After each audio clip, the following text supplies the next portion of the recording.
মন থেকে ওই আর তো কিছু লোভ ছিল না জীবনে, ছবি করবো শুধু, আর তো কিছু নেই, কোনো কিছু লোভ নেই,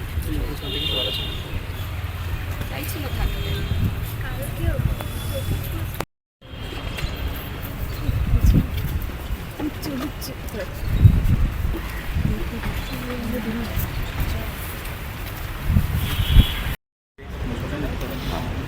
আমাকে একটা দিন আমাকে একটা প্রসেসটা বলো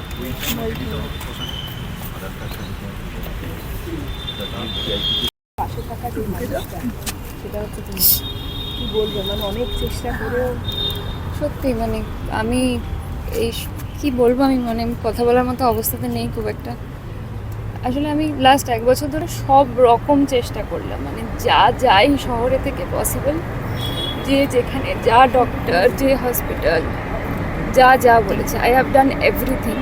আমি না শুধু, মানে আমরা সবাই। আর অরুণদার তো সেইভাবে কোনো ফ্যামিলি নেই, আমাদেরকেই ছেলেমেয়ের মতো দেখেছে, আমাদেরকেই আমাদের লিটারালি মুখে উপরে উঠে গেছে। রাস্তা থেকে ডেকে নিয়ে এসে আমাদেরকে সিনেমায় কাজ দেওয়া থেকে প্রায় 7-8 বছরের একটা জার্নি, মানে সিনেমার হাতে ধরিয়ে এই মানুষটার সাথে যে কটা আজকেও এখানে যতগুলো মানুষ দাঁড়িয়ে রয়েছে সবাইকে এই অরুণদার থ্রুতেই চিনি। মানে এক একটা আমি জানি না, মানে কালকে থেকে আমি কি আমি অরুণদাকে ছাড়া লাইফটা খুব, আমি এখন অবধি ইম্যাজিন করতে পারছি না যে কীরকম হবে। কারণ লাস্ট 7 বছরে যবে থেকে আমাদের হিরালালের জন্য আমাকে কাস্ট করেছে, এরকম একদিনও হয়নি যে আমাদের সাথে কথা হয়নি, ঝগড়া ঝামেলা চিৎকার চেঁচামেচি সবসময় বকতো। এই লাস্ট কদিন মানে হসপিটালে ছিল সেই সময়ও কন্টিনিউয়াসলি বকাবকি করে গেছে।